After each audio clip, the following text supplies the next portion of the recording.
Have you ever stopped to think about what you would do if your phone died in the middle of nowhere? No GPS, no digital compass, nothing.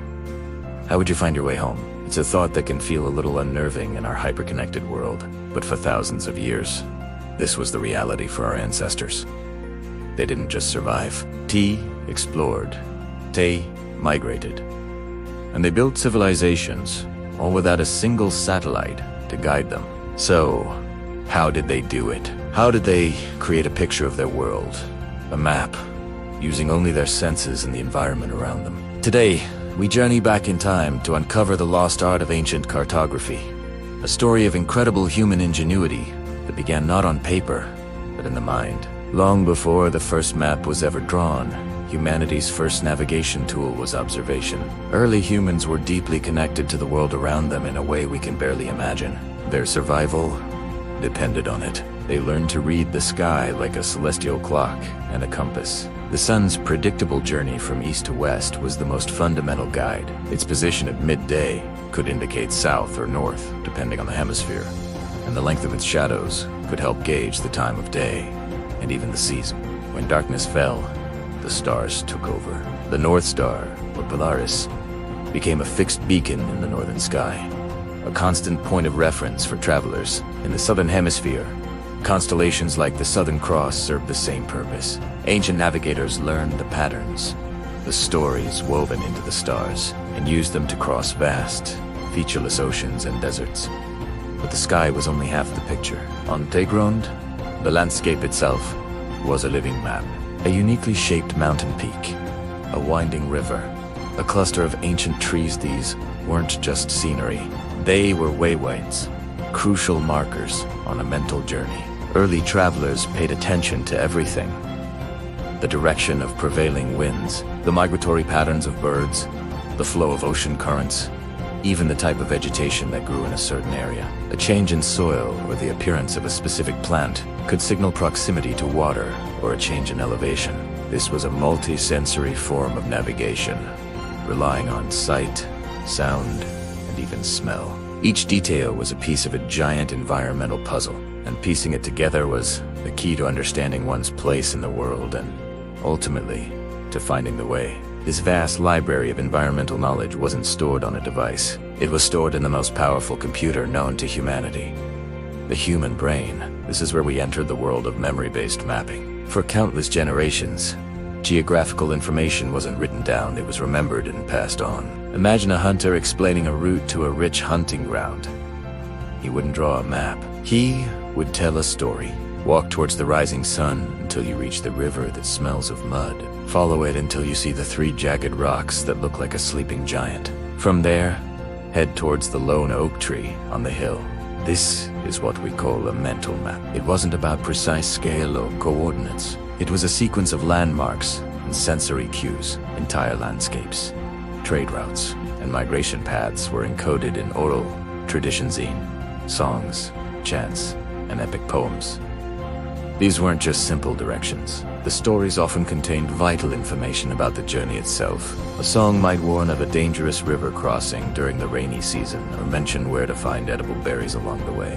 For seafaring cultures like the Polynesians, this tradition reached an incredible level of sophistication. They created complex star charts for memory and used stick charts to represent ocean swells and island locations. But the core knowledge was passed from master navigator to apprentice through years of oral teaching.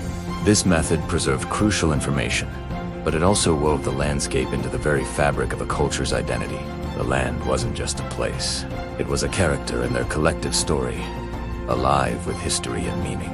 T's intimate personal connection to the land is something largely lost in our age of digital abstraction. Eventually, the human desire to make the abstract tangible led to a monumental leap: the creation of physical maps. The earliest maps we found weren't drawn on paper, but etched into stone, carved on wood, or molded from clay. These weren't maps in the way we think of them today, with neat lines and perfect scale. They were a form of symbolic geography. Take the ancient petroglyphs, or rock carvings, found around the world. Many of these are believed to be rudimentary maps. A spiral might represent a village, a series of dots could show a path, and a wavy line could symbolize a river.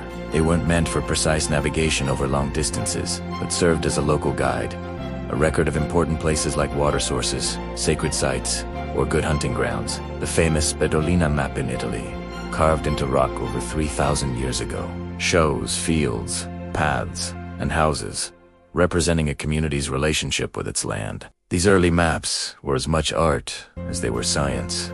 They were a representation of the world as it was understood and experienced, not just as it was measured. They often blended the physical with the mythological. A map might show a real mountain range right next to the location of a mythical beast or the dwelling place of a god. This tells us that for our ancestors, the spiritual and physical worlds were not separate. The map was a canvas for their entire worldview. It was a tool for survival, yes, but also a cultural artifact, a way of organizing their universe and affirming their place within it. From clay tablets in Babylon depicting the world as a flat disk to early Chinese maps on silk, these artifacts show a universal human impulse to understand our surroundings and to create a model of our world.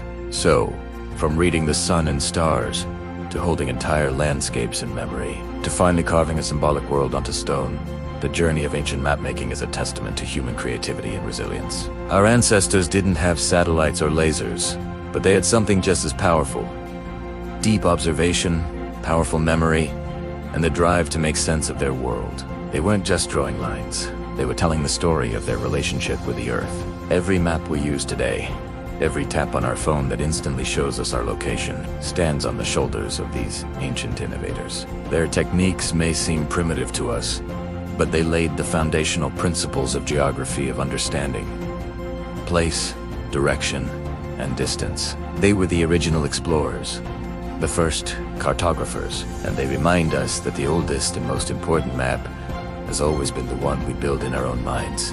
Next time you open a map on your screen, take a moment to appreciate the thousands of years of human history that made it possible.